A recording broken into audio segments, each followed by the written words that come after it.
Hello students, आज के lecture में हम लोग आईटीएफ के कुछ क्वेश्चंस को सॉल्व करेंगे। अभी तक आपने इस चैप्टर में कुछ प्रॉपर्टीज हमने लिस्ट किया था, वो आपने देखा, और कुछ इंपॉर्टेंट फंक्शंस के ग्राफ्स भी मैंने बताए थे। तो ये सारी चीजें आपको बिल्कुल ध्यान में रखनी होगी, तभी आप इन क्वेश्चंस को डील कर पाएंगे। ठीक है, जैसे सबसे पहले हम ऐसे क्वेश्चंस की बात करेंगे जहां पे आपको एक एक्सप्रेशन दिया जाएगा और उसकी वैल्यू आपको इवैल्यूएट करनी होगी। जैसे यहाँ पे आपके सामने एक क्वेश्चन है, tan of sin inverse 3/5 plus cot inverse 3/2। अब देखिए, मैं एक चीज बता दूं आपको, लास्ट के लेक्चर में मैंने आपको कुछ प्रॉपर्टीज दी थी। ठीक है, tan inverse x plus tan inverse y, tan inverse x minus tan inverse y। इन दो प्रॉपर्टीज को मैंने बोला था कि आप जरूर याद कर लें। ठीक है, क्योंकि इनका इस्तेमाल हम करने वाले हैं। उसके बाद आपको मैंने बताया sin inverse x plus sin inverse y and sin inverse x minus sin inverse y। इनके लिए भी मैंने आपको एक एक डेफिनेशन तो बताया था। sin inverse x plus sin inverse y को क्या लिख सकते हैं, अंडर व्हाट कंडीशन। एटलीस्ट वो एक आप याद रख सकते हैं, बट स्टिल मैं आपको बता दूं, उन प्रॉपर्टीज का इस्तेमाल हम कम से कम करें, या वैसा बोलते नहीं करें। ठीक है, और कैसे हम इस चीज से बच सकते हैं, कैसे हम उन प्रॉपर्टीज को यूज नहीं करके भी अपना काम कर सकते हैं, वो भी आप समझेंगे। Same cos inverse x plus cos inverse y and cos inverse x minus cos inverse y, इनके लिए भी मैंने आपको प्रॉपर्टी बता दिया था, एक सिंगल डेफिनेशन दे दिया था, अंडर सर्टेन कंडीशन। तो इनको हम इस्तेमाल नहीं करके भी अपना काम कर सकते हैं। कैसे? प्रॉपर्टी 6 में आपने क्या पढ़ा था? प्रॉपर्टी 6 में हमने देखा था किस तरीके से एक गिवन इनवर्स ट्रिग्नोमेट्रिक रेशियो को हम किसी दूसरे इनवर्स ट्रिग्नोमेट्रिक रेशियो में कन्वर्ट कर सकते हैं। ठीक है, ये कन्वर्जन हमने प्रॉपर्टी 6 में सीखा था। तो even if we are having sine inverse of something plus sine inverse of something, इन दोनों साइन इनवर्स के टर्म को हम tan इनवर्स में कन्वर्ट कर लेंगे एंड देन उसका अगर प्रॉपर्टी, उसका डेफिनेशन अगर आपको याद है, क्योंकि उसको मैंने प्रॉपरली उसके सारे पॉसिबल डेफिनेशंस आपको बताए हैं, है ना, उस प्रॉपर्टी में। तो ये काम ऐसे किया जा सकता है। जैसे इस केस में भी आप देखेंगे, साइन इनवर्स 3/5, साइन इनवर्स 3/5 को अगर tan इनवर्स में कन्वर्ट करें, पहला चीज तो ये ध्यान में रखना है आपको कि कन्वर्जन हम तभी करते हैं जब यहां पे पॉजिटिव होता है। ठीक है, sin inverse x, if x is positive then only हम कन्वर्जन को प्रेफर करते हैं। ठीक है, ये मैंने एक जनरलाइज्ड रूल बता दिया था। तो यहां पे x पॉजिटिव है, दैट इज 3/5, तो आसानी से कन्वर्जन हो सकता है। और मैंने इसके लिए आपको सिंपल टेक्निक दिया था,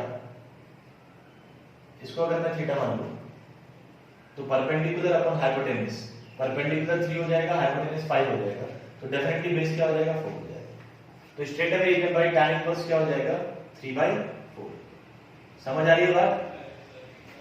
सिमिलरली अगर आप cot इनवर्स 3/2 की बात करें, तो इसको तो tan इनवर्स में बहुत आसानी से कन्वर्ट कर सकते हैं। सिंपली आपको क्या करना होगा, x 3/2 है, अब 2/3 हो जाएगा, रेसिप्रोकेट हो जाएगा। Because again from property I know that cot inverse x is tan inverse 1/x, but इस प्रॉपर्टी में भी आप कंडीशन देखिएगा, this property is applicable only when x is positive। मैं आपको बार बार बता रहा हूं कि प्रॉपर्टीज तो इंपॉर्टेंट है ही, उसके साथ साथ जो कंडीशन मैंने दिया है उसका भी ध्यान रखना है। तो cot inverse x को tan inverse 1/x आप लिख सकते हैं, but only when x is positive।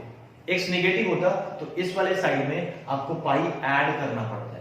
tan inverse वाले साइड में पाई ऐड करते हैं, या cot इनवर्स वाले साइड में पाई सबट्रैक्ट करते हैं। ये भी मैंने आपको बताया था। ठीक है, कब? जब x की वैल्यू नेगेटिव होगी तब। यहां पे ऐसा कुछ भी नहीं है, so I can write cot inverse 3/2 as tan inverse 2/3। Now this expression all together becomes tan of sin inverse 3/5 की जगह पे अब क्या आ जाएगा, tan inverse 3/4 plus cot inverse 3/2 की जगह पे क्या आ जाएगा, tan inverse 2/3। Now we can apply tan inverse x plus tan inverse y।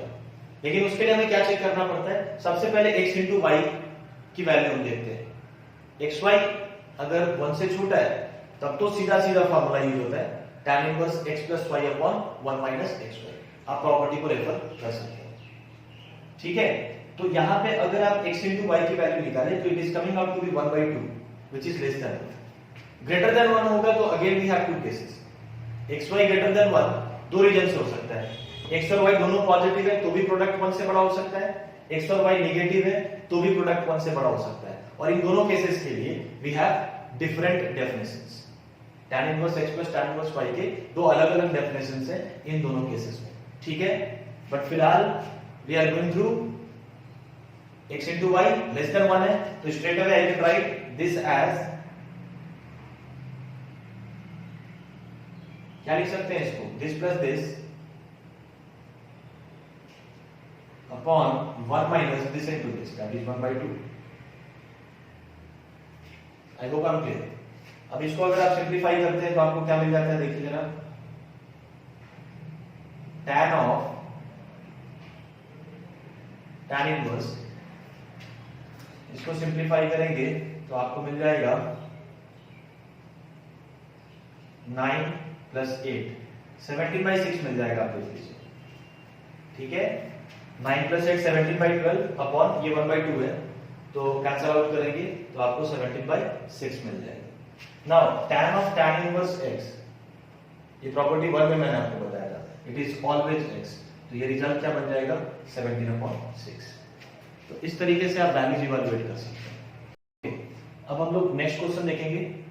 आपको इस एक्सप्रेशन की वैल्यू निकालनी है, साइन ऑफ 1/4 साइन इनवर्स √63/8।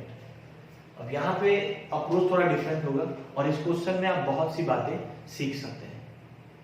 देखिए एक चीज जो आप ध्यान में रख सकते हैं, अगर बाहर साइन है तो अंदर साइन इनवर्स क्रिएट करने से आपका फायदा हो सकता है। ये भी एक टारगेट आप लेके चल सकते हैं, क्योंकि sine of sine inverse by property 1 आपको पता है क्या लिखना है, sine of sine inverse x is simply x। यहां पर भी देखो कहीं ना कहीं यही काम किया है, बाहर tan था तो इसको मैंने रिड्यूस कर दिया tan इनवर्स के टर्म्स में, and then finally property 1 use कर ली। तो ये भी एक बहुत पॉजिटिव अप्रोच हो सकता है, ठीक है। ऐसे कोई भी एक्सप्रेशन की वैल्यू अगर निकालनी है तो इस तरीके से भी सोचा जा सकता है। दूसरा देखो, इसको हम लोग कैसे सॉल्व कर रहे हैं, हम लोग सब्स्टिट्यूशन का इस्तेमाल करेंगे। अगर मान लीजिए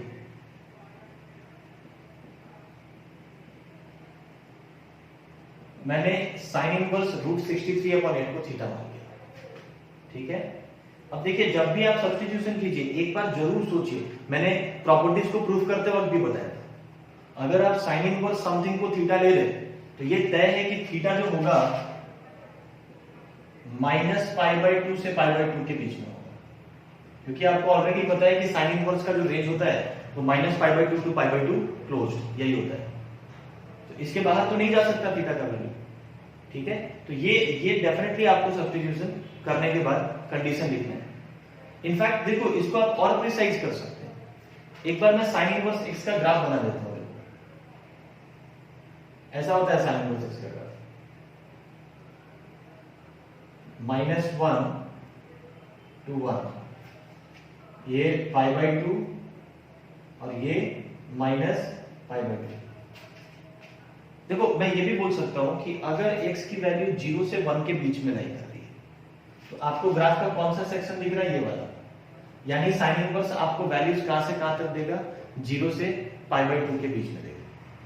तो यहाँ पे जो x की वैल्यू है दैट इज √63/8, ये डेफिनेटली 0 से 1 के बीच में लाई करेगा, because this is a positive number. तो sine inverse I can say, इसको आपने थीटा लिया है, इसको और प्रिसाइज बोल सकते हैं आप कि सर थीटा जो है 0 से π/2 के बीच में लाई करेगा। इनफैक्ट देखो अगर और ज्यादा प्रिसीजन रिक्वायर्ड है तो मैं ये भी बोल सकता हूं कि दिस नंबर अप्रोचेज 1, √63/8 ऑलमोस्ट 1 के बराबर होगा। तो अगर x की वैल्यू 1 को अप्रोच कर रही है तो साइन इनवर्स डेफिनेटली π/2 के करीब होगा, है ना। हो सकता है किसी दूसरे क्वेश्चन में इस लेवल का प्रिसीजन भी रिक्वायर्ड हो। तो जब तक ये चीजें आपके हैबिट में नहीं आएंगी तब तक प्रॉब्लम होगा। These conditions are equally important. ये भी करेक्ट है, ये लिखना भी गलत नहीं, ये लिखना भी गलत नहीं, लेकिन किसका इस्तेमाल आपको करना पड़ सकता है ये तो आगे आपको मालूम पड़ेगा। अब मैं आपसे पूछता हूं कि साइन थीटा की वैल्यू क्या अब हम इस तरीके से लिख सकते हैं, आंसर इज यस। अब देखो यहां पे एक चीज का ध्यान रखना है, अगर मैं थीटा के रिस्पेक्ट में देखूं तो basically I have to find out sine of θ/4, ठीक है। देखिए मैं तो ये भी समझता हूं कि इनवर्स ट्रिग्नोमेट्रिक फंक्शंस जो है इसमें जितने भी प्रॉपर्टीज है, जितने भी फार्मूलाज आप देख रहे हैं, ये कहां से इंस्पायर हुए हैं? जो आपने ट्रिग्नोमेट्रिक फंक्शंस पढ़ा है उन्हीं का इनवर्स है यहाँ पे। This entire chapter is like inspired by trigonometric functions. जितने भी फार्मूलाज आपने वहां पढ़े हैं उन सब का ही यहाँ पे आपने इनवर्स वर्जन देखा है, ठीक है? तो इस तरीके का अप्रोच भी आपको हेल्प कर सकता है कि भाई अब ये ट्रिग्नोमेट्री का सवाल हो गया, साइन थीटा की वैल्यू गिवन है, साइन थीटा बाई 4 की वैल्यू फाइंड आउट करके बताओ। तो this is also a very good approach to solve, to evaluate such expressions. अब आपको सोचना है कि सर साइन थीटा से साइन थीटा बाई 4 कैसे जाए?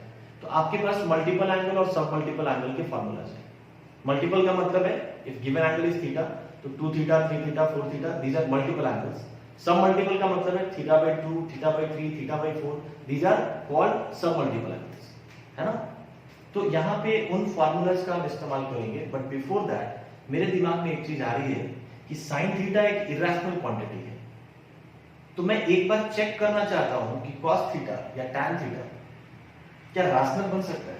तो देखिए sine theta right angle triangle से b बाई h होता है, इसको अपन √63 ले लें, इसको 8 ले लें, तो ये क्या बन जाएगा? This square minus this square under root, तो ये 1 आ जाएगा। थोड़ा ध्यान से समझना वाला, बहुत इंटरेस्टिंग है ये सारी चीजें, क्योंकि मैथ्स में कंसेप्ट को सीखना बहुत ज्यादा मुश्किल नहीं होता है। अगर कोई अच्छे से आपको समझा दे और आप ध्यान से सुन लें तो चीजें समझ आ जाती है, लेकिन जब एप्लीकेशन की बात आती है तो बहुत सारा वैल्यूएशन दिखता है ना? तो वहां पे आपका असली टेस्ट होता है।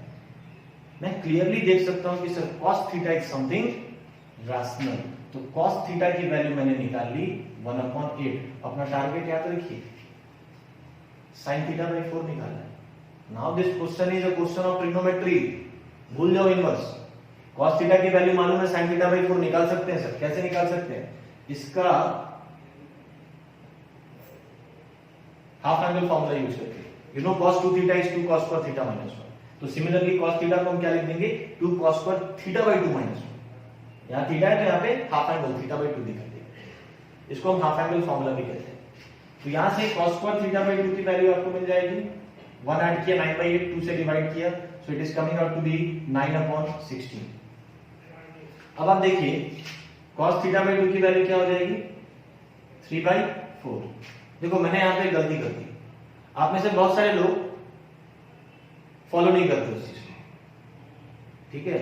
आप तुरंत इसको कॉपी कर देंगे, भैया cos स्क्वायर थीटा बाई 2 9/16 है, तो cos theta by 2 plus minus 3/4 होना चाहिए। अटेंटिव रहो, कॉपी पेस्ट नहीं करना है। लेकिन मैं माइनस 3/4 इग्नोर कर रहा हूं जानबूझ करके। क्यों? क्योंकि भैया देखो यहाँ पे इसका रोल आपको दिखाई देता है। ये बिल्कुल मत भूलो कि थीटा फर्स्ट क्वाड्रेंट का एंगल है, 0 से π/2 के बीच का। तो थीटा बाई 2 क्या होगा? फर्स्ट क्वाड्रेंट का ही होगा, 0 से π/4 के बीच का। तो क्या 0 से π/4 के बीच में cos को ऑपरेट किया जाए तो वो नेगेटिव हो सकता है? The answer is no, it must be positive. So I have taken 3/4। एक बार और इसको मैंने लिख दिया 2 cos स्क्वायर थीटा बाई 4, या इस बार थीटा बाई 4 आने वाला है, तो क्यों ना हम इस फॉर्मूले को यूज करें। भैया cos 2 थीटा को आप कई तरीके से एक्सप्रेस कर सकते हैं। cos 2 थीटा को आप 1 माइनस 2 साइन स्क्वायर थीटा भी लिखते हैं।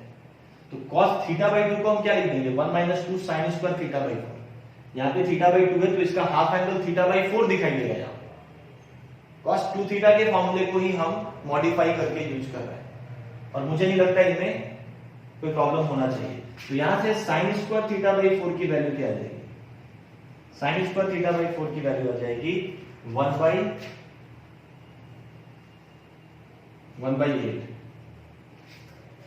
ठीक है क्या? तो साइन थीटा बाई 4 क्या हो जाएगा? Plus minus 1/2√2। लेकिन हम माइनस को एलिमिनेट करेंगे वापस, क्योंकि थीटा अगर 0 से π/2 है तो थीटा बाई 2 या थीटा बाई 4 ये भी फर्स्ट क्वाड्रेंट में ही लाई करेगा। इनफैक्ट आई कैन से 4 से डिवाइड कर दे तो 0 से π/8 के बीच में दिखेगा। तो 0 से π/8 में अगर आप साइन ऑपरेट करें तो वो डेफिनेटली पॉजिटिव होगा, तो आपको रिजल्ट क्या मिल जाएगा? 1/2√2। आप कैलकुलेशन देख लेना, बट यही अप्रोच है। तो in this way you can find out values of these expressions। ठीक है, चलिए अब मैं एक नेक्स्ट क्वेश्चन ले रहा हूं। मैंने जो प्रॉपर्टीज आपको बताई थी और उनका प्रूफ भी आपको दिया था, तो कहीं ना कहीं उसी तरीके से आप इन क्वेश्चंस को सॉल्व कर सकते हैं। जैसे क्वेश्चन दिया है cos inverse x plus cos inverse x by 2 plus half under root 3 minus 3x square. ये एक फंक्शन गिवन है, ये एक एक्सप्रेशन है और आपको पूछा गया है find the simplest value of this function, मतलब इसको सिंप्लीफाई करना है और एक सिंपल वैल्यू के टर्म्स में आपको रिप्रेजेंट करना है। तो मैंने आपको क्या बताया था, ये तो ऑलरेडी सिंपलेस्ट फॉर्म में लिख रहा है, इसकी बात ना करो। मैंने आपको बताया था कि अगर बाहर cos इनवर्स है तो अंदर cos क्रिएट करना एक वाइटफुल डिसीजन होगा, बाहर cos है तो अंदर cos इनवर्स क्रिएट करना एक वाइटफुल डिसीजन होगा, क्योंकि प्रॉपर्टी 1 और प्रॉपर्टी 2 में हमने यही सीखा है कहीं ना कहीं। तो अगर यहाँ पे आपको cos क्रिएट करना है तो आपको एक प्रॉपर सब्स्टिट्यूशन ढूंढना होगा, ठीक है, जैसा आप अभी तक जो प्रॉपर्टीज प्रूफ कर रहे थे उसमें भी आपने ये काम किया था। हो सकता है कि यहाँ पे वो टास्क थोड़ा सा कॉम्प्लिकेटेड हो, बट आपको दिमाग लगाना होगा। और मैं बता दूं, इसको एक बार मैं इस तरीके से लिख देता हूं,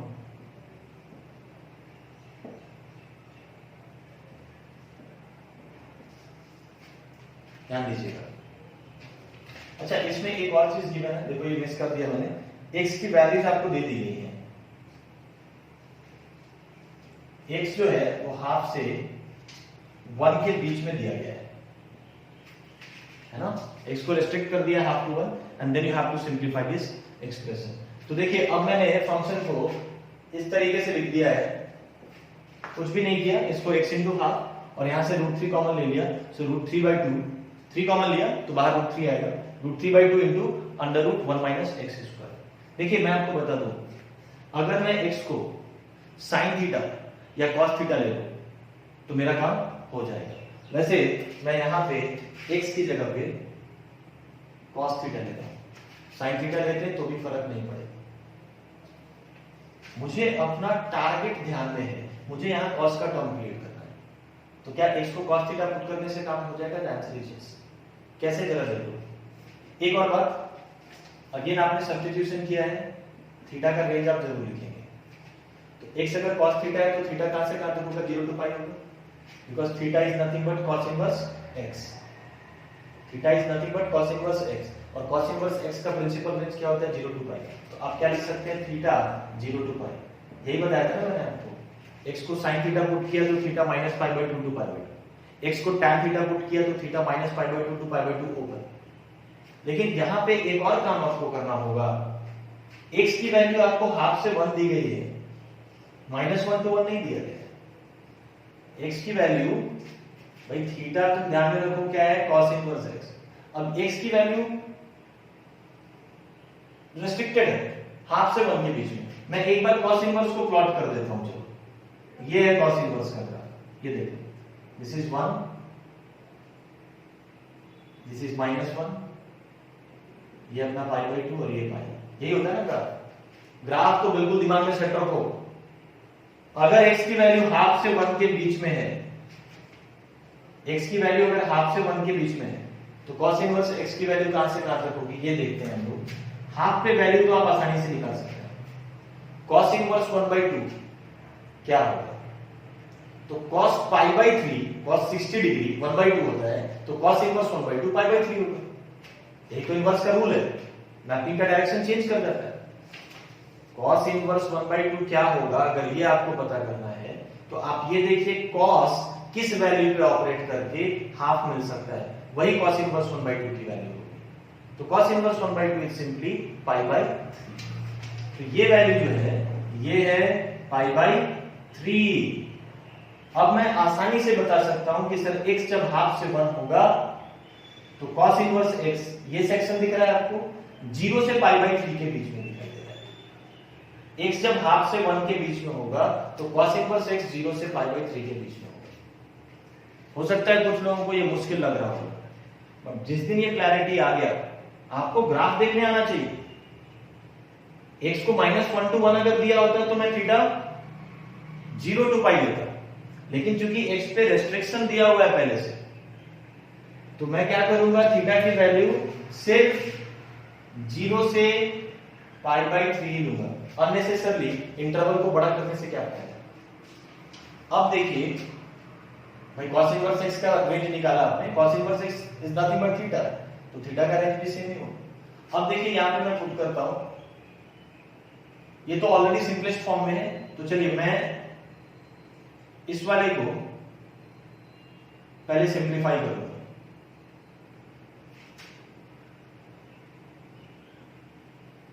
x की जगह अगर आप cos थीटा पुट करेंगे तो देखो ये क्या बन जाएगा, cos इनवर्स cos थीटा 1/2 को आप लिख दीजिए cos π/3, sin π/6 भी लिख सकते हैं, बट मैं cos π/3 लिख रहा हूं क्योंकि मुझे अपना ऑब्जेक्टिव पता है, मुझे cos क्रिएट करना है, बाहर cos इनवर्स cos क्रिएट करना है, तो cos a cos b plus sin a sin b will work, उसको आप cos a प्लस b लिख सकते हैं, इसलिए मैंने इसको cos π/3 लिखा।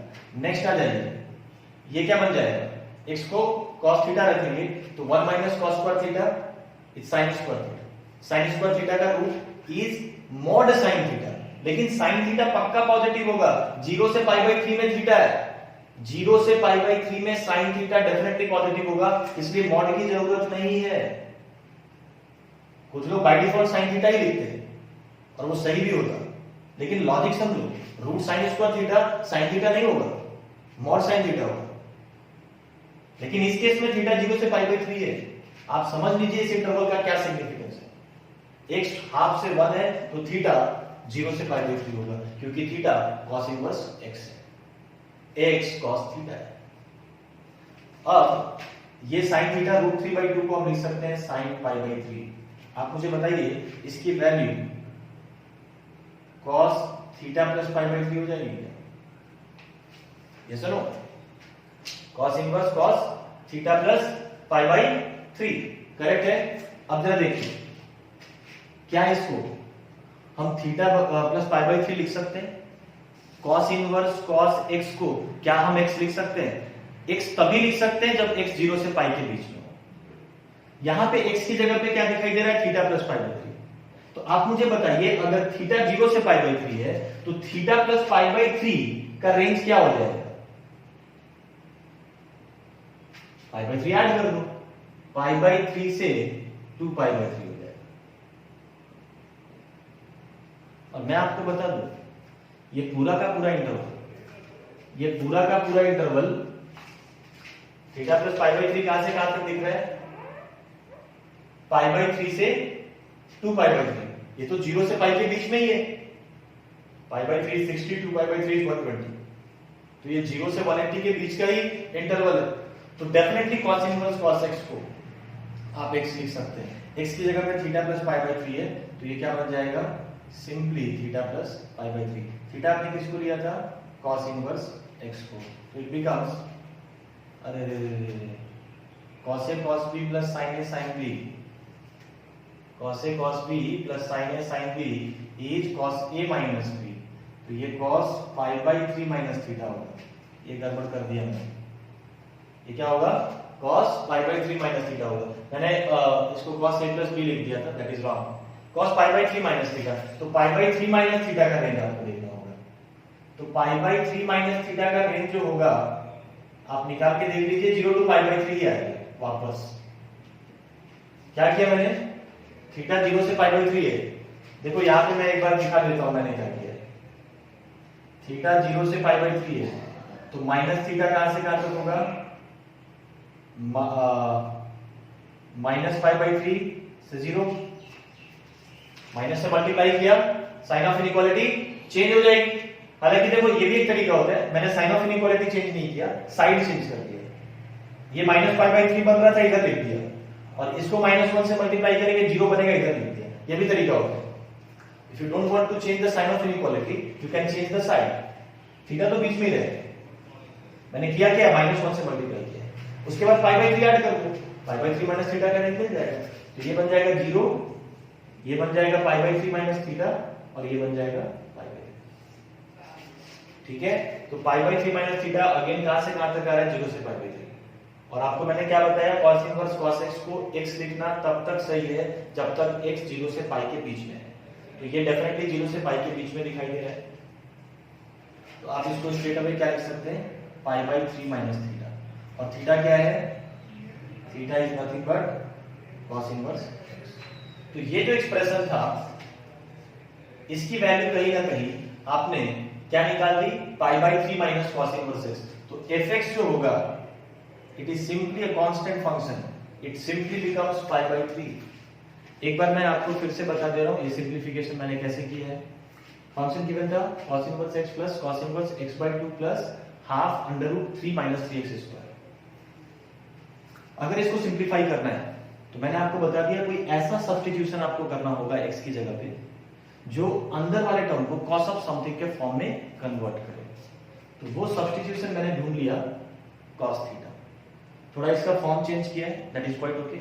उसके बाद x को cos थीटा पुट किया, यानी थीटा क्या हो जाएगा, cos इनवर्स x। तो अब मैंने थीटा का रेंज लिख दिया, ये ध्यान में रखते हुए कि x भी रेस्ट्रिक्टेड है हाफ से 1 के बीच में। ग्राफ की मदद से मुझे ये चीज क्लियरली मालूम पड़ रहा है कि x अगर हाफ से 1 के बीच में होगा तो cos इनवर्स 0 से पाई बाई 3 के बीच में होगा। cos inverse x which is nothing but theta, theta भी 0 से पाई बाई 3 के बीच में होगा। अब मैंने क्या किया, x की जगह cos थीटा पुट किया, 1/2 को cos पाई बाई 3, रूट 3/2 को sin पाई बाई 3 स्मार्टली, ताकि ये cos ऑफ समथिंग का फॉर्म ले ले। Now it becomes cos pi by 3 minus theta. Now cos inverse cos x, इसको x लिखने की जल्दबाजी कभी नहीं करनी है आपको, प्रॉपर्टी 2 में मैंने आपको सिखाया है। लेकिन इस केस में हम ऐसा कर सकते हैं क्योंकि अगर थीटा 0 से पाई बाई 3 के बीच में है तो पाई बाई 3 माइनस थीटा भी 0 से पाई बाई 3 के बीच में ही आएगा, व्हिच मींस ये 0 से पाई के बीच का इंटरवल है, उसका एक सबसेट है। तो क्लियरली मैंने क्या किया, x की जगह पे पाई बाई 3 माइनस थीटा था, cos इनवर्स cos x को सीधा x लिख दिया। अब थीटा की जगह वापस हम cos इनवर्स x ला सकते हैं। तो ये पूरा एक्सप्रेशन सिंपलीफाई होकर क्या बन जाता है, सिंपली पाई बाई 3। चलिए नेक्स्ट क्वेश्चन की बात करेंगे। सेम ऐसा ही है, आपको वापस सिंपलीफाई करना है and this time function is tan inverse under root of 1 plus x square minus 1 whole divided by x। और इस बार x पे क्या कंडीशन दिया गया है, x belongs to all real numbers except 0। x belongs to all real numbers except 0। तो देखिए वापस से आपको ये देखना है कि x की जगह पे ऐसा क्या सब्स्टिट्यूट करना चाहिए जो इसको tan ऑफ समथिंग का फॉर्म दे दे। ठीक है, तभी ये सिंपलीफाई हो सकता है। और कोई डायरेक्ट फॉर्मूला या प्रॉपर्टी तो है नहीं ऐसी, जितनी भी स्टैंडर्ड प्रॉपर्टीज हो सकती थी वो तो हमने लिस्ट कर ही दिया। तो आपको यहां पे मैं बता दूं, if I put x as tan theta, x को मैंने क्या रख दिया, tan थीटा रख दिया, तो थीटा की वैल्यू क्या हो जाएगी, theta is basically tan inverse x। तो थीटा का रेंज क्या हो जाएगा, tan इनवर्स x का रेंज क्या होता है, minus pi by 2 to pi by 2 open, यही होता है ना भाई। tan इनवर्स x का ग्राफ बना लो ना, ये देखो ग्राफ जब दिमाग में सेट हो जाएगा तो बहुत आसानी से ये सारा काम कर सकते हैं। डोमेन क्या है tan इनवर्स x का, ऑल रियल नंबर्स। तो x की वैल्यू ऑल रियल नंबर्स दी हुई है, सिर्फ 0 को हटा दिया है। 0 को इसलिए हटा दिया है क्योंकि यहां पे दिक्कत आ जाएगा, x इक्वल 0 पे दिस एक्सप्रेशन इज अनडिफाइंड। तो आप देखो ना x इक्वल 0 पे tan इनवर्स x भी 0 है, tan inverse x which is theta. x equal 0 आपको कंसीडर नहीं करना है डोमेन में, इस फंक्शन के डोमेन में 0 निकाल दिया गया है। तो x इक्वल 0 पे tan इनवर्स x की वैल्यू भी 0 है, यानी थीटा भी 0 है। तो यहां से 0 निकाल दो, कोई दिक्कत नहीं। Theta lies between minus pi by 2 to pi by 2 except 0। कर लेंगे ये काम, यहां पर भी वही किया था, x हाफ से 1 था तो हाफ से 1 के बीच में cos इनवर्स x का रेंज देखा, और जो cos इनवर्स x का रेंज होगा वही थीटा का रेंज। यहां पर भी वही काम किया। अब देखिए ये जो एक्सप्रेशन है tan inverse root of 1 plus x square minus 1 whole upon x, ये क्या बन जाता है, ये बन जाता है tan इनवर्स, ये 1 plus tan square theta, 1 plus tan square theta is sec square theta, and sec square theta का मॉड अगर आप लेंगे, रूट अगर आप लेंगे तो आपको मॉड sec थीटा मिलेगा। चलो एक टाइम के लिए मैं मॉड sec थीटा ही लिखता हूं, नीचे क्या आएगा tan थीटा। आप थोड़ा सा दिमाग लगाइए, मॉड की जरूरत है क्या? थीटा -π/2 टू π/2, यानी फोर्थ और फर्स्ट क्वाड्रेंट में, -π/2 टू π/2, थोड़ा क्वाड्रेंट सिस्टम में आ जाओ, -π/2 यहां होगा क्लॉकवाइज 90 डिग्री और +π/2 एंटी क्लॉकवाइज 90 डिग्री, तो -π/2 टू π/2 मतलब ये वाला इंटरवल। फर्स्ट और फोर्थ में सेक कैसा होता है? ऑलरेडी पॉजिटिव होता है, तो मॉड की जरूरत नहीं है। थोड़ा टाइम लगेगा बट सीखना होगा। मैं कभी भी √x² को x नहीं लिखता हूं, मैं उसको mod x लिखता हूं। मैं कभी भी √sin² को sin x नहीं लिखता हूं, mod sin x लिखता हूं। बट अगर sin x पॉजिटिव है तो mod की जरूरत नहीं है, अगर sec x पॉजिटिव है तो mod की जरूरत नहीं है। तो यहां पे आपको mod देने की जरूरत नहीं है। इसको अगर आप sin cos में बदले तो ये बन जाएगा 1 - cos theta upon sin theta. इसको अगर आप 2 sin² थीटा/2 लिख सकते हैं। 1 - cos 2 theta is 2 sin² theta, 1 - cos 2 theta is 2 sin² theta. अरे पूरा ट्रिग्नोमेट्री है, अब ये ट्रिग्नोमेट्री जैसे ही चल रहा है, तो 1 - cos थीटा क्या हो जाएगा? 2 sin² थीटा/2, यहां थीटा है तो यहां थीटा/2 आ जाएगा। और sin थीटा को हम क्या लिख सकते हैं? 2 sin थीटा/2 इंटू cos थीटा/2। एक sin थीटा/2 कैंसिल हो जाएगा, 2 कैंसिल हो जाएगा, it simply becomes tan inverse tan थीटा/2। आ गया क्या? tan inverse tan थीटा/2। अब मैं आपसे पूछता हूं कि इसको थीटा/2 लिख दिया जाए क्या? जल्दबाजी नहीं करना है। थीटा अगर -π/2 से π/2 एक्सेप्ट 0, तो थीटा/2 कहां से कहां तक होगा? -π/4 टू π/4। सर इस इंटरवल में tan इनवर्स tan x को x लिखा जा सकता है। इस इंटरवल में क्या -π/2 से π/2 तक tan inverse tan x x के इक्वल होता है। 0 एक्सक्लूडेड है तो 0/2 अगेन 0, यहां से भी एक्सक्लूड कर दिए, कोई दिक्कत नहीं। ये पूरा का पूरा इंटरवल -π/2 से π/2 के बीच में लाई करता है, तो इसको बेशक आप क्या लिख सकते हैं? थीटा/2। और थीटा क्या है? tan inverse x। तो this entire expression reduces to tan inverse x/2। तो इस तरीके से आप किसी भी एक्सप्रेशन को सिंपलीफाई कर सकते हैं। पहले दो क्वेश्चन में हमने देखा किस तरीके से हम लोग वैल्यूज इवैल्यूएट कर सकते हैं। ठीक है, नेक्स्ट आ जाइए। अगर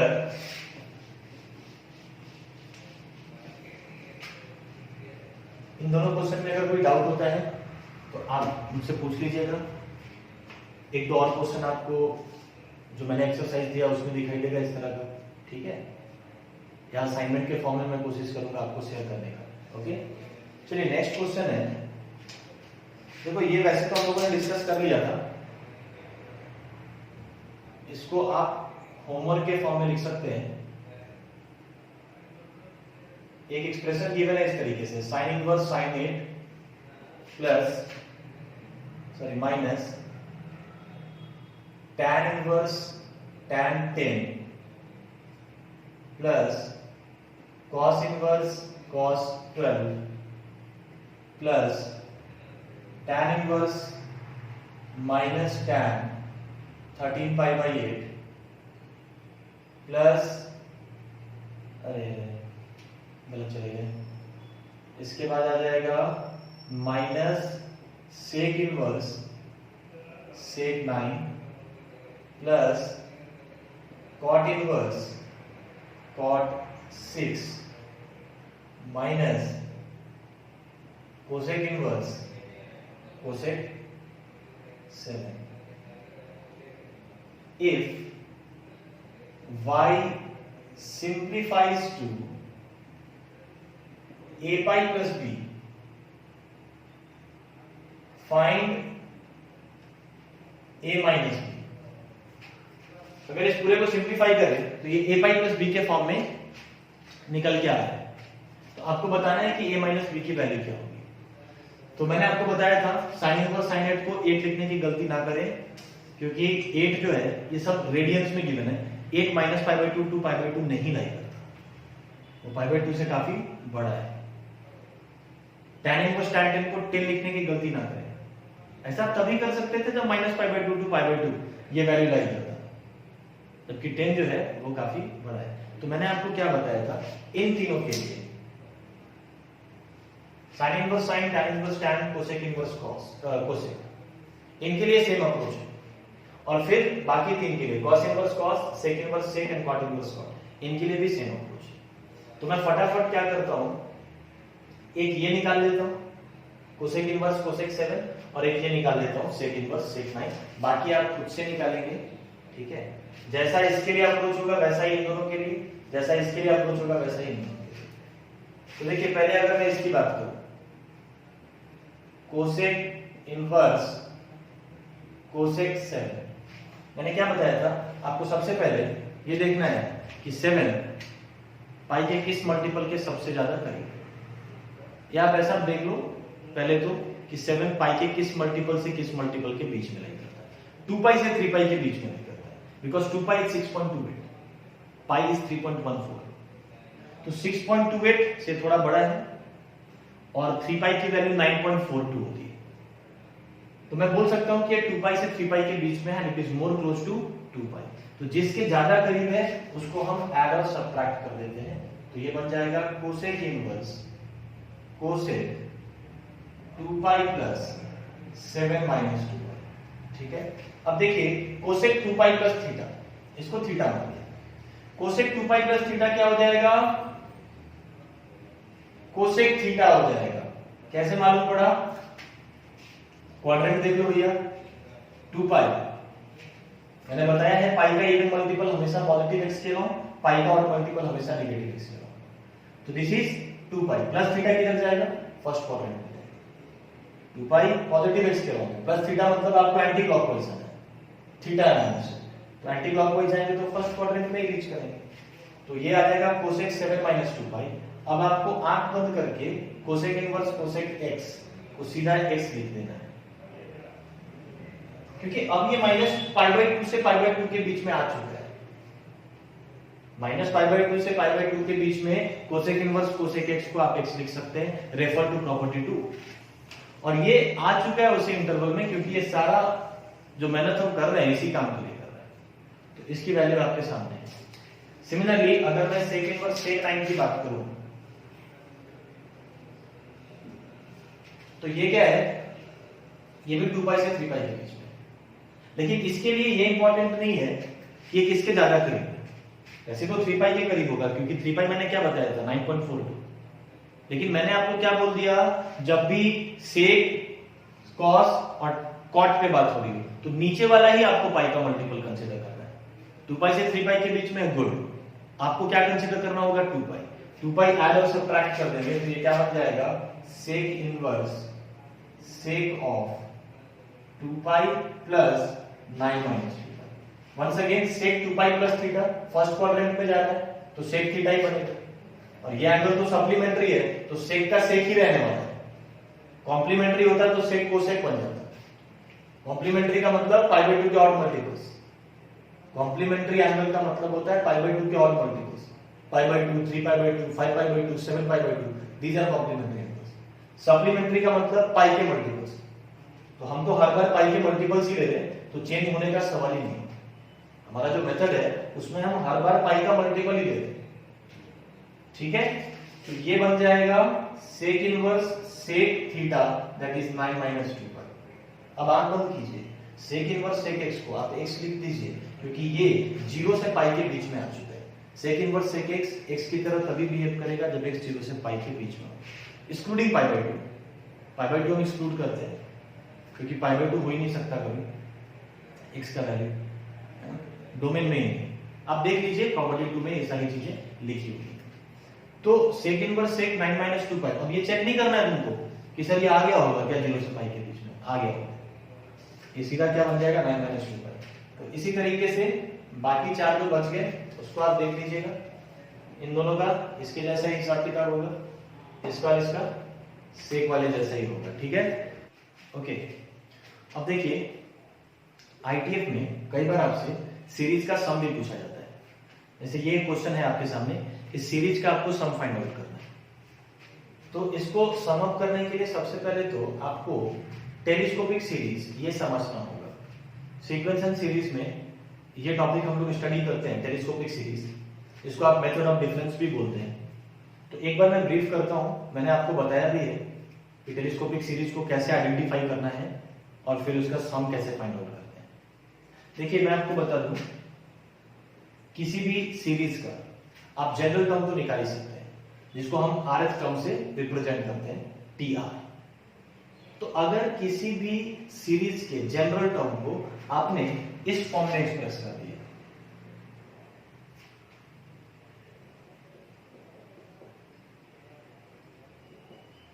F of are minus F of are plus one, मतलब आर का एक फंक्शन होगा माइनस आर का एक दूसरा फंक्शन होगा। अब ये दोनों रिलेटेड है, ये आर का फंक्शन जो है इसमें अगर हम आर को आर प्लस वन से रिप्लेस करें तो ये वाला फंक्शन मिल जाना चाहिए। जैसे मैं आपको एक एग्जांपल अगर लिख के बताऊं, तो अगर मान लो टी आर किसी सीरीज का जो जनरल टर्म है, आर एफ टर्म है, अगर उसको 1 upon R minus 1 upon R plus one लिखा जाए, तो डेफिनेटली आप इसको आर का एक फंक्शन मान सकते हैं। आर में कोई भी एक्सप्रेशन आर का फंक्शन लिया जा सकता है। और हम ये ऑब्जर्व कर सकते हैं कि अगर इसमें आर को आर प्लस वन से रिप्लेस करें तो मुझे ये मिल जाएगा। तो if you are able to express general term of any series in this particular form, then it is definitely going to be a telescopic series. अगर जनरल टर्म को इस फॉर्म में लिख दिया, या फिर इस फॉर्म में भी लिख सकते हैं,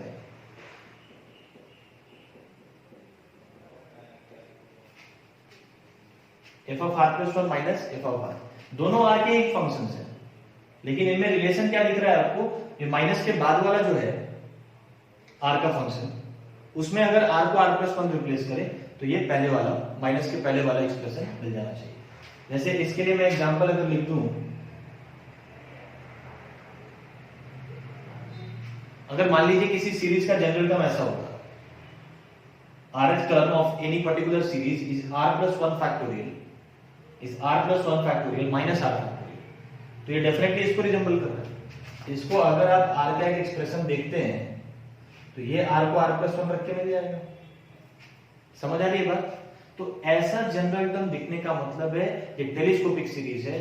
और अब अगर आपको सम फाइंड आउट करना है, सम का मतलब क्या है, सिग्मा नोटेशन में इस तरीके से लिख सकते हैं, टी आर, उस पर मैंने सिग्मा ऑपरेट किया। ये ऑपरेटर क्या करता है, सारे टर्म्स को ऐड करता है। आर की लिमिट मैंने दे दी 1 to n, मतलब बेसिकली मैंने क्या लिखा है, t1 से tn तक का सम। ठीक है, तो देखिए इसके लिए मैंने डायरेक्ट फंडा दे दिया था। अगर टी आर इस फॉर्म में या इस फॉर्म में लिखा गया है तो आप Sn sum of first n terms direct कैसे निकाल सकते हैं। अगर इस फॉर्म में दिखाई दे रहा है तो इस फॉर्म के लिए जो आपका Sn होगा, ठीक है, फर्स्ट वाले फॉर्म के लिए, उसको आप क्या लिख सकते हैं, छोटे वाले में r की वैल्यू आप लोअर लिमिट रख दीजिए और बड़े वाले में r की वैल्यू आप अपर लिमिट रख दीजिए।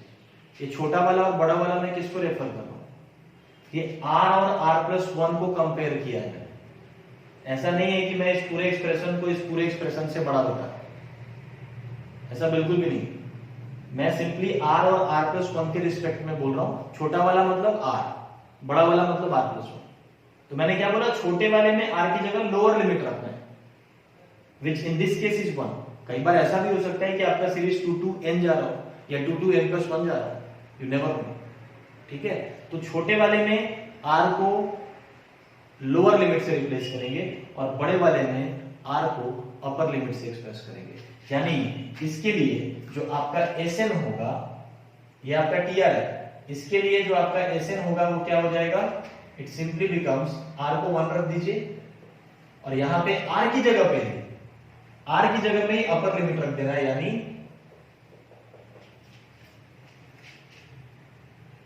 n रख देना है। ये आपका सीरीज का सम हो जाएगा स्ट्रेट अवे, है ना।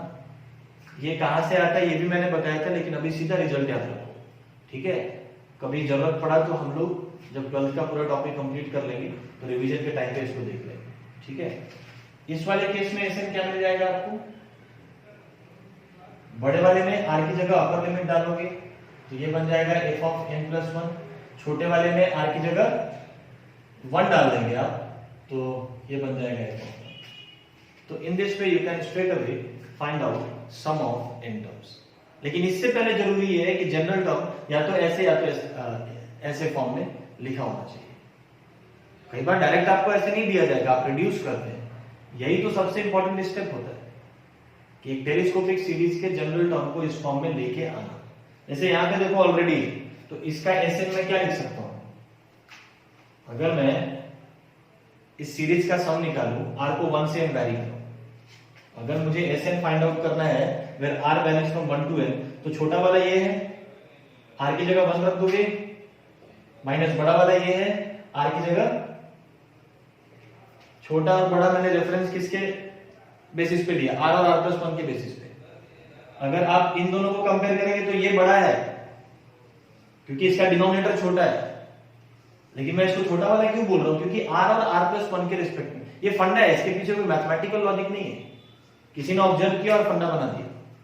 इस केस में आप ऐसे क्या लिखने वाले हैं, बड़े वाले में आर की जगह n रख देंगे, अपर लिमिट मैं 1 to n लेके चल रहा हूं, आर की वैल्यू 1 to n वैरी करा रहे, और छोटे वाले में आर की जगह 1 रख देंगे तो 1 फैक्टोरियल इज 1। तो अगर ये आपका सीरीज है, ये अगर आपकी सीरीज का जनरल टर्म है इस फॉर्म में लिखा हुआ, तो उसका एसएन आप डायरेक्ट ऐसे लिख सकते हैं। तो दिस इज टेलीस्कोपिक सीरीज। अच्छा एक और चीज, कई बार ऐसा भी हो सकता है, ये एग्जांपल मैं हटा दे रहा हूं, कि आपको अपना जनरल टर्म इस फॉर्म में दिखाई दे रहा है, f of are minus F of are plus 2, 2 का डिफरेंस, तो भी ये टेलीस्कोपिक सीरीज ही है। और इस बार आपको क्या करना होगा, जब आप एसएन लिखोगे तो छोटे वाले में लोअर लिमिट भी डालेंगे और उसके बाद वाला भी डालेंगे। यानी अगर मैं एसएन को इस तरीके से रिप्रेजेंट कर रहा हूं 1 to n टी आर, कुछ और भी हो सकता है, कोई प्रॉब्लम नहीं, मैं 1 to n को ही रेफरेंस लेके चल रहा हूं। तो अब क्या करना है कि छोटे वाले में आर की जगह पे लोअर लिमिट को डालना ही है, प्लस इसके बाद वाला दैट इज 2 वो भी डालना आर की जगह पे, आर की जगह पे, तो क्या मिल जाएगा F of 1 plus F of 2, क्योंकि ये टर्म प्लस के साथ है। बड़े वाले में क्या करना होगा, आर की जगह अपर लिमिट यानी n तो डालना ही होगा, n माइनस 1 भी डालना होगा, माइनस के साथ लिख दो, minus F of n minus F of, sorry n रखेंगे तो minus F of n plus 2 बनेगा, और n माइनस 1 रखेंगे r की जगह पे तो ये बन जाएगा F of n plus 1। Similarly मान लो अगर टी आर ऐसा लिखा, ये भी टेलीस्कोपिक सीरीज है, इसके लिए जब आप ऐसे लिखेंगे r goes from 1 to n, तो बड़े वाले में ये बड़ा वाला है, r की वैल्यू n तो रखनी ही है, n माइनस 1 भी रखनी है, माइनस छोटे वाले में लोअर लिमिट 1 तो रखना ही है, 2 भी रखना होगा, जो माइनस के साथ है उसको माइनस के साथ लिखो, जो प्लस के साथ है उसको प्लस के साथ लिखो। कैसे आ रहा है इस बारे में नहीं सोचिए। अब आप देखिए, अब ये भी समझ सकते हैं सर कभी 3 का डिफरेंस हुआ तो जवाब आपके पास है, आप खुद जवाब दे सकते हैं कि सर 3 का डिफरेंस होगा तो छोटे वाले में r की वैल्यू 1 भी रखेंगे, 2 भी रखेंगे, 3 भी रखेंगे, बड़े वाले में r की वैल्यू n भी रखेंगे, n माइनस 1 भी रखेंगे और n माइनस 2 भी रखेंगे। r की जगह पे मैं वापस बता दे रहा हूं, तो पहला काम तो ये है कि ये फॉर्म अचीव करना होगा, जनरल टर्म को इन पर्टिकुलर फॉर्म्स में एक्सप्रेस करना होगा। तो ये जितने भी सीरीज के क्वेश्चन आपको आईटीएफ में दिखेंगे वो सब के सब टेलीस्कोपिक के फॉर्म में लाए जा सकते हैं। जैसे यहाँ पे देखिए, पहले तो इसका जनरल टर्म निकालना होगा क्योंकि ये एक्सपैंडेड फॉर्म में गिवन है। तो जनरल टर्म निकालने के लिए आपको क्या करना होता है, कोई फॉर्मूला नहीं है इसके लिए, आप एक पैटर्न ऑब्जर्व करते हैं। जैसे एक चीज मुझे दिख रहा है, जनरल टर्म निकालने के लिए मैंने कुछ बातें आपको बताई थी। जैसे आप हमेशा ये देखो कौन सी बात ऐसी है जो कभी नहीं बदल रही। तो एक बात ऐसा है कि कॉट इनवर्स तो हर टर्म के अंदर दिखाई दे रहा है ना। ये ऐसी चीज है जो किसी भी टर्म में नहीं बदलती, बदल तो ये रहा है 7, 13, 21, 30, 31। तो आप हमेशा हर टर्म के अंदर ऐसी चीजों को देखें जो कभी नहीं चेंज हो रहा है और ऐसी चीजों को भी देखें जो चेंज हो रहा है हर टर्म के लिए। तो यहाँ पे 7 है, यहाँ पे 13 है, यहाँ पे 21 है, क्या कोई पैटर्न दिख रहा है? देखिए मैं आपको बता दूं, 7 और 13 के बीच का डिफरेंस देख लो, एपी नहीं है, जीपी नहीं है, लेकिन अगर आप डिफरेंस देखें तो 7 और 13 का डिफरेंस है 6, 13 और 21 का डिफरेंस है 8, 21 और 31 का डिफरेंस है 10, तो इनके बीच का डिफरेंस 6, इनके बीच का डिफरेंस 8, इनके बीच का डिफरेंस 10, तो कहीं ना कहीं मैं देख सकता हूं कि डिफरेंस एपी फॉर्म कर रहा है, 6, 8, 10 एंड ऑल। अब डिफरेंस इन एपी का जनरल टर्म अगर आपको निकालना आता है तो बहुत अच्छी बात है, फिलहाल मैं आपको बता दूं कि इसका जो जनरल टर्म होगा, जो आरएच टर्म होगा, वो आप लिख सकते हैं cot inverse r square plus r plus 1, या सीधा देखिए जनरल टर्म हटा दीजिए, सिग्मा के फॉर्म में लिख देता हूं r square plus r plus 1, this is going to be the general term where are varies from 2 to n plus 1। R को मैंने 2 से क्यों वैरी करा है? क्योंकि देखिए आर को 1 रखेंगे तो ये वैल्यू क्या बनेगी, कॉट इनवर्स 3, जो कि गिवन नहीं है, गिवन होता तो 1 से वैरी कराते हैं, ठीक है। मैंने ये डायरेक्ट लिख दिया इसका जनरल टर्म, बट ये हम लोग आसानी से निकाल सकते थे, इसका जो जनरल टर्म है वो हम लोग आसानी से फाइंड आउट कर सकते थे, क्योंकि डिफरेंस इन एपी का जनरल टर्म निकालना सीखा होगा आप लोगों ने, ठीक है। अगर किसी को पता है तो वेल एंड गुड, नहीं पता है तो आगे कभी किसी लेक्चर में सिखा दूंगा। यहां पे मेरा इंटेंट है टेलीस्कोपिक सीरीज को समझना। तो once you have written the general term, आप चेक करो आर को 2 रखो, ये 7 बन रहा है कि नहीं बन रहा है, आर को 3 रखो 13 बन रहा है कि नहीं बन रहा है, आर को 4 रखो तो आपको थर्ड टर्म मिल जाएगा 16 प्लस 4 20 प्लस 1 21, 5 रखो 2 3 4 5 25 प्लस 5 30 प्लस 1 31 31, यानी जो मैंने लिखा बिल्कुल सही लिखा है। और ऊपर n प्लस 1 क्यों गए, क्योंकि टर्म्स कितने हैं, n टर्म्स ही है, तो 2 से n तक जाओगे तब तो n माइनस 1 टर्म्स ही होंगे, 2 से n प्लस 1 गए तो कितने टर्म्स हो गए, n टर्म्स हो गए। तो देखिए कहीं ना कहीं आपने जनरल टर्म फाइंड आउट कर लिया है, लेकिन अभी आपका काम पूरा नहीं हुआ। अगर आप इसको इन फॉर्म्स में एक्सप्रेस कर पाएंगे तभी आपका काम पूरा होगा। तो देखिए ये काम हम कैसे करते हैं, सबसे पहले कॉट इनवर्स को टैन इनवर्स में कन्वर्ट कर दो, हर बार यही करना है, ठीक है। कॉट इनवर्स हो, साइन इनवर्स हो, कॉस इनवर्स हो, टैन इनवर्स में लेके एक बात ये भी आती है, मैं हर बार चेक करने को बोलता हूं कि सर कॉट इनवर्स x को आपने टैन इनवर्स 1/x तो लिख दिया, लेकिन ये हमेशा ट्रू नहीं है, ये तभी ट्रू होगा जब x पॉजिटिव है। तो यहां पे उस बात का टेंशन नहीं है, x किधर नेगेटिव होगा, x इज ऑलवेज पॉजिटिव। तो बिना उस चीज पे दिमाग लगाए आप इसको इस तरीके से लिख सकते हैं, because x is always positive, r की वैल्यू 2 से n प्लस 1 कुछ भी लो ये तो पॉजिटिव ही आएगा, और अगर ये पॉजिटिव है तो इसको ऐसा लिख सकते हैं। तो cot inverse, sine inverse, cos inverse कुछ भी दिख रहा है उसको टैन इनवर्स में लेके आना है। कन्वर्जन आप कर सकते हैं यूजिंग प्रॉपर्टी 6। अब क्या करना होगा, इसको याद रख लीजिएगा, डिनोमिनेटर में आप हमेशा जो एक्सप्रेशन है उसको किस फॉर्म में लिखते हैं, 1 plus product of 2 numbers, r square plus r को आप क्या लिख सकते हैं, r into r plus 1, and you will try to express the numerator as difference of these two, वो भी यहां पे पॉसिबल है। इन दोनों का डिफरेंस क्या है, 1 आएगा, और वही आपको न्यूमरेटर में दिख रहा है, तो 1 को मैंने क्या लिख दिया, ये इसका सबसे क्रूशियल स्टेप है। टैन इनवर्स में कन्वर्ट करने के बाद आपको क्या करना है, डिनोमिनेटर को आप एक्सप्रेस करेंगे 1 plus product of 2 numbers, product of such 2 numbers जिसका डिफरेंस न्यूमरेटर में दिखाई देना चाहिए। ये थोड़ा सा यहाँ पे मैनिपुलेशन करना पड़ सकता है, but this is the required thing. और ये काम अगर आपने कर लिया तो देखिए इसको आसानी से आप क्या लिख सकते हैं, tan inverse x minus tan inverse y। ये फॉर्मूला आपको दिया है मैंने प्रॉपर्टी में, tan inverse x minus tan inverse y, इसको क्या लिखते हैं हम लोग, tan inverse x minus y upon 1 plus xy। देखिए इसी चीज को मैं टारगेट कर रहा हूं। ये एक्सप्रेशन एक्चुअली कैसा है, डिनोमिनेटर में क्या लिख रहा है, 1 प्लस x और y का प्रोडक्ट, और न्यूमरेटर में क्या दिख रहा है, एक्स और वाई का डिफरेंस।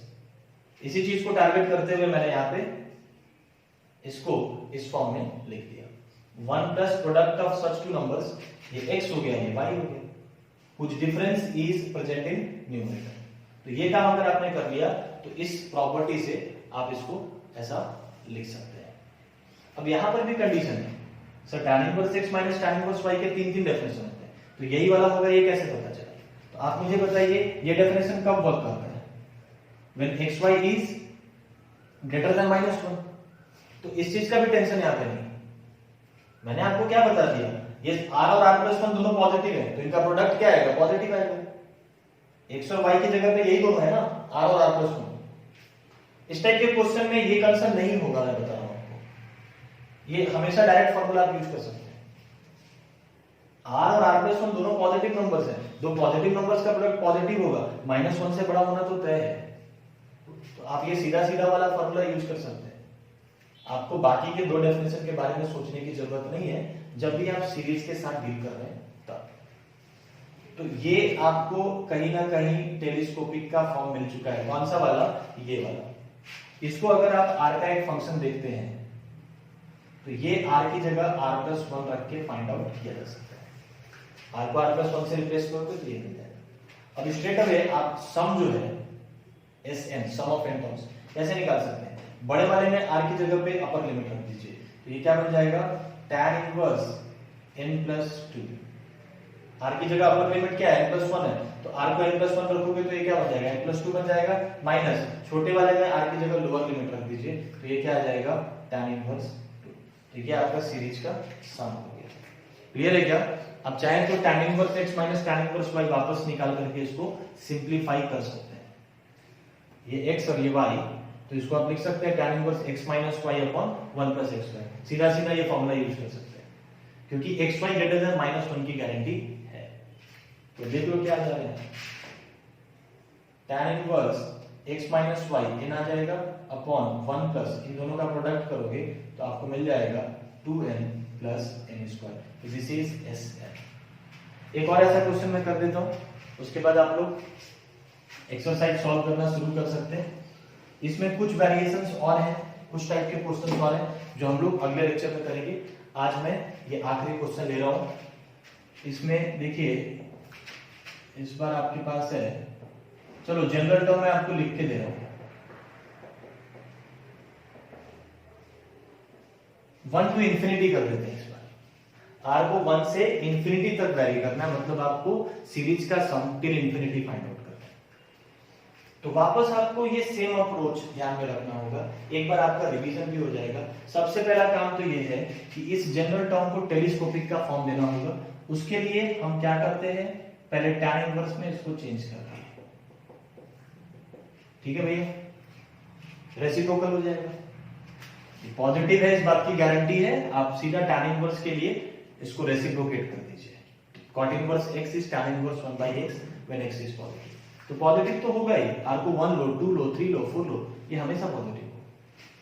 नाउ अब क्या करना है, डिनोमिनेटर को पहले टारगेट करना।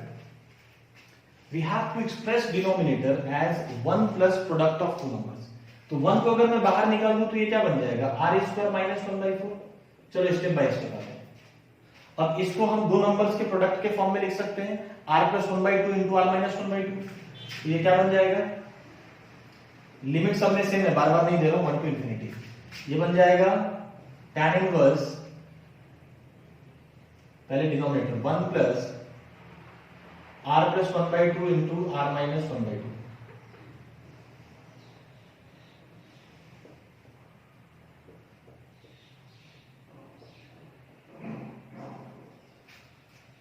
और इसी का डिफरेंस आपको ऊपर दिखाई दे रहा है। इन दोनों का डिफरेंस क्या होगा, 1 होगा। r plus half minus r minus half, ये 1 के इक्वल ही तो होगा। तो हो गया अपना काम। इसको क्या लिख देंगे अपन, tan inverse x minus y upon 1 plus xy। इसको हम लिख सकते हैं tan inverse r plus half minus tan inverse r minus half, ठीक है। r कहां से कहां तक, 1 से इंफिनिटी। देखो मैं क्या बोलता हूं, 1 टू इंफिनिटी है ना, पहले तुम 1 टू n निकालो, सम ऑफ n टर्म्स। तो Sn पहले निकाल लेते हैं। बड़े वाले में r की जगह अपर लिमिट यानी n रख देंगे तो ये क्या बन जाएगा tan inverse n plus 1/2 minus छोटे वाले में r की जगह पे पहले ये तो समझ में आ रहा है ना कि इसको अगर मैं r का फंक्शन लूंगा तो ये देख लो r को r प्लस 1 रख के मिल जाएगा। This is the telescopic form. तो ये बड़ा वाला है और ये छोटा वाला है r के रिस्पेक्ट में देखा जाए तो एक्चुअल में क्या है उससे हमको मतलब नहीं। तो बड़े वाले में r की जगह मैंने क्या रख दिया n रख दिया अपर लिमिट, अभी मैं Sn की बात कर रहा हूं, और छोटे वाले में r की जगह क्या रख देंगे लोअर लिमिट दैट इज 1। तो ये क्या बन जाएगा tan इनवर्स हाफ।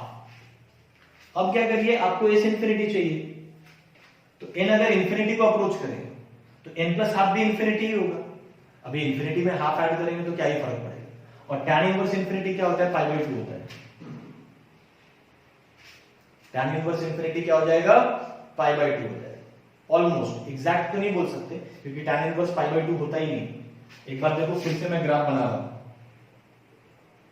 आज के क्लास में दूसरी बार tan इनवर्स का ग्राफ बना रहा हूं। मैं आपसे पूछता हूं कि tan inverse x at infinity मतलब x जब इंफिनिटी को अप्रोच कर रहा है तो tan इनवर्स किस वैल्यू को अप्रोच कर रहा है π/2 को ही अप्रोच कर रहा है। x और tan इनवर्स x की वैल्यू यानी y दोनों अलग अलग चीजें हैं तो उसको ध्यान से समझना है। x इज अप्रोचिंग इंफिनिटी तो y इज अप्रोचिंग π/2 यानी tan इनवर्स x की वैल्यू π/2 को अप्रोच करेगी। तो यहाँ पे π/2 माइनस tan इनवर्स हाफ। अब π/2 माइनस tan इनवर्स x इसको आप cot इनवर्स x लिख सकते हैं। कहां से property number 4 tan inverse x plus cot inverse x is π/2। तो π/2 माइनस tan इनवर्स x को हम क्या लिख सकते हैं cot इनवर्स x लिख सकते हैं। और cot इनवर्स हाफ को आप चाहे तो tan इनवर्स 2 भी लिख सकते हैं। तो हो सकता है ये ऑप्शन में दिया हो सकता है ये ऑप्शन में दिया हो, आंसर आपके सामने है। तो सीरीज का सम हम इस तरीके से फाइंड आउट कर सकते हैं। ठीक है, एक सीरीज में आपको दे देता हूं, इसको आप लोग ट्राई कीजिएगा, ठीक है ना। और अब आप लोग एक्सरसाइज के क्वेश्चन सॉल्व करना स्टार्ट कर दो। जो सीट मैंने आपको दिया है आपके ऐप पे अपलोड किया हुआ है उसको अब आप सॉल्व करना शुरू कर सकते हैं। इसको आप ट्राई करेंगे और चलिए इसका भी मैं जनरल टर्म आपको दे ही देता हूं। tan inverse 2 to the power r minus 1 whole upon 1 plus 2 to the power 2 r minus 1। r को वैरी कराना है 1 से इंफिनिटी। पहले आप Sn निकाल लेना और फिर n को n पे लिमिट लगा दीजिएगा n अप्रोचिंग इंफिनिटी। ठीक है, वैसे आपको फाइंड आउट करना है s इंफिनिटी की वैल्यू r 1 से इंफिनिटी वैरी कर रहा है। ये भी अगेन टेलीस्कोपिक सीरीज के फॉर्म में लाना होगा आपको। जैसे मैंने आपको बताया डिनोमिनेटर को 1 plus product of two numbers and than denominator में ये जो दो नंबर का प्रोडक्ट है इसी का डिफरेंस आपको क्रिएट करना ही होगा। Then automatically it reduces to the telescopic form. इसके लिए आपको फंडा पता है, Sn निकालिए and then you can find out S infinity. तो आज के लेक्चर में इतना ही रखते हैं। Thank you very much.